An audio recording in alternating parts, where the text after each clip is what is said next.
Okay, for today's video, turuan ko kayo magpalit ng valve cover gasket sa inyong mga sasakyan. Pero syempre, dahil ito lang yung meron tayong sample dito, ito lang yung magagawa natin.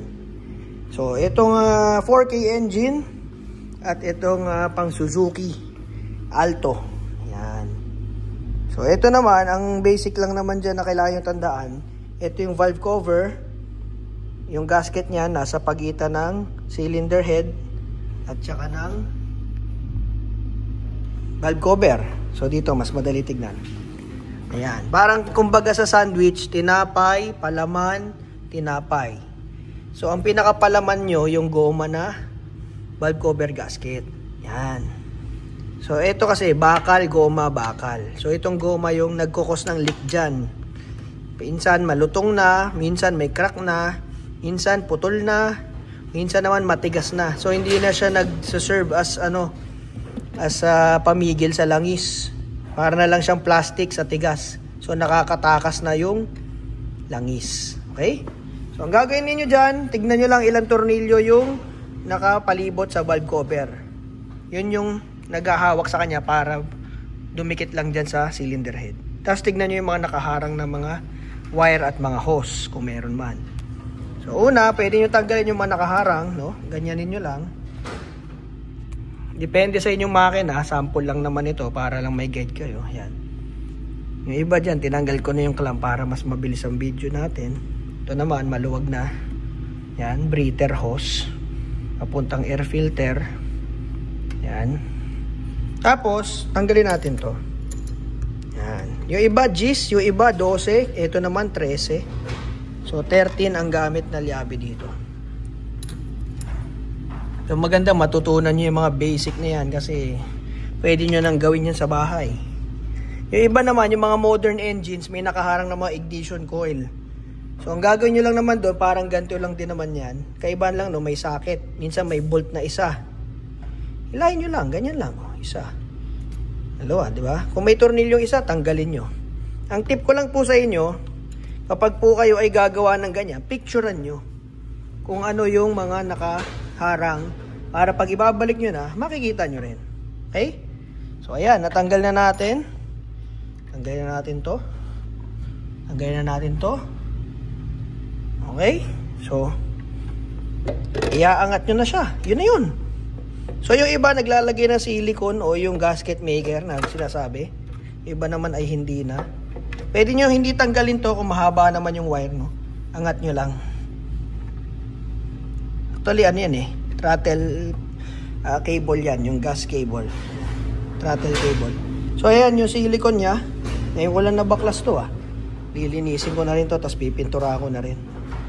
So, ayan, bago kayo magkabit, yung bagong valve cover gasket, kagaya nito. Ganyan yan, yun Pag tinanggal nyo yan, eto yan. Bibili kayo yan. Sabi nyo, valve cover gasket nga po ng Toyota 4K o kung Mitsubishi 4G15, 4G 92, yan, mga ganyan. O, Toyota valve cover gasket po ng Toyota Vios na 1NZ, 2NZ, yan. Dali nyo lang yung sample. Ayan, kagaya niya may biyak na. Wala na yan. Malilinis nyo na yung valve cover, malilinis, mapipinturahan nyo kung gusto nyo high temp na paint. Pero alam nyo ba, ang totoo, kahit yung paint lang na spray paint, yun lang talaga ginagamit ko sa mga kotse ko dati Hindi naman siya nasusunog kasi hindi naman yan sobrang init yung mga valve cover. Hindi kagaya ng mga headers, yung talaga mismong tambucho, sobrang init niyan. Pero gagamitan nyo ng top coat o yung clear coat para matibay. Hindi siya matutuklap. Nasa ano rin yan, preparation. Hindi yan yung dahil halimbawa samurai paint ginamit mo, mabibiyak. Hindi po yung ganun. Nasa prep yan. Pag maganda prep nyo, yung temperature kakayanin naman ng paint na ganun. Hindi kailangang high temp pagdating sa mga valve covers. Maraming beses ko na yung nagawa, tested ko na yan. Hindi naman nasusunog yung paint. Yan. Tapos lilinisin niyo yung pinapatungan niya. Yan, pwede nyong kayurin ng blade, pwede nyong lihain ng konti, o punasan nyo lang kung wala namang mga pandikit. Tapos saka nyo ipatong yung bagong valve cover. Pwede kayong maglagay ng mga konting silicone, manipis lang, di kailangan sobrang dami, yung apaw na apaw. Manipis lang. Pahitan nyo lang ng konti dito, ganyan. Ganon din dito mga kaibigan ha. Tanggalin nyo lang tornilyo. 1, 2, 3, 4, 5, 6. O yun na. Tapos sugutin nyo lang din. Breather hose, sugutin nyo lang. Diba? Kukurutin nyo lang ng ganyan. Gumamit lang kayo ng tamang tools. Kung hindi kayo malakas mangurot, kagaya ko. Gumamit kayo ng tools. Kasi ako, yung mga ganyan, kinukurot-kurot ko lang yan para matanggal. O, diba? Pakita ko lang sa inyo. Yan. Kasi ito yung version naman na may nakaharang. Yan. O, ganyan lang. Tanggalin nyo lang isa-isa, diba? O, ito, nakaharang, no?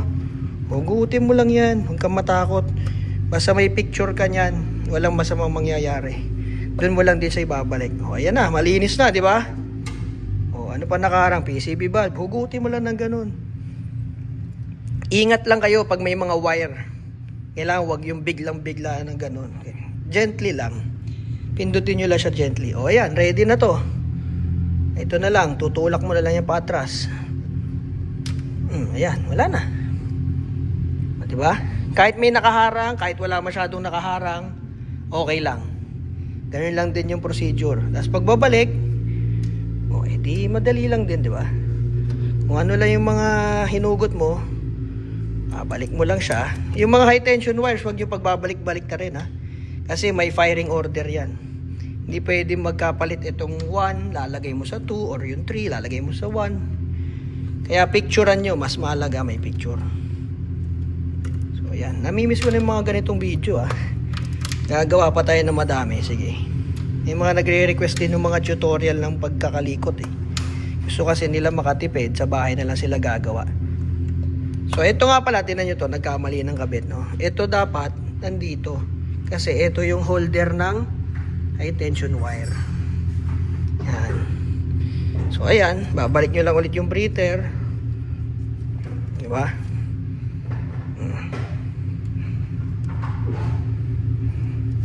Ayan na. Isa pa. Ikulang pang isa. Goods, diba? Balik na sa dati. So, ganun lang mga kaibigan. Pag iba yung kotse ninyo, picturean nyo before para magaya ninyo yung gagawin nyo after. Yung salpak nya. Ayun lang muna for today's video. Kukulayan ko na to mga kaibigan. Sabay change oil na rin natin to ng ating bagong oil. Ito nga pala yung bagong oil natin.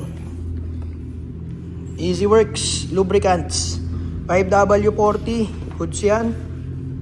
Yan ang gamit natin sa mga kotse natin. Sa BM, 5W30 yung ginamit natin. Gas and diesel po yan. Kaya may C tsaka may S. Okay? Pwede sa gas, pwede sa diesel. So, mayroon tayo nito. 5W30, 5W40, 1540, 2050. Yan. So, abangan nyo yan. Lalagay natin yan sa ating mga online stores. Pero sa shop, yan na yung gamit natin ngayon. Ayan, halimbawa, napinturahan mo na ano. Kagaya nito, napinturahan na natin agad-agad. Hindi naman kailangan sobrang mamahalin ng pintura basta marunong ka lang bumanat. Ito, yung mga tira-tira ko lang to dito na ano, mga paint. Yan. So, balik mo lang. 1. Kabit mo tong tinanggal mo. 2. Yan. 3. O, diba? Tapos, lagay mo yung nut. Kabila. Lagay mo rin.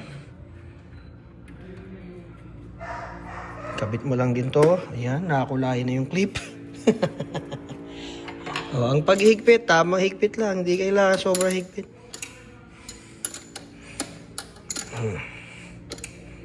Kasi minsan kaya nabibiyak yung goma eh. Sobra-sobra maghigpit. Naiipit siya masyado nung dalawang bakal, yung head tsaka yung valve cover. Tama higpit lang, yan. Kung meron kayong torque wrench, mas maganda. Kung kayo nagdi-DIY lang, gusto niyo lang talaga masubukan, wala namang masama. O, yan na. Hanapin ko lang yung PCB valve dun. Para dito. Tinanggal ko.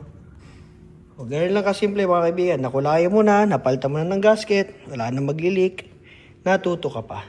Okay? Okay, sharing is caring. Bye-bye.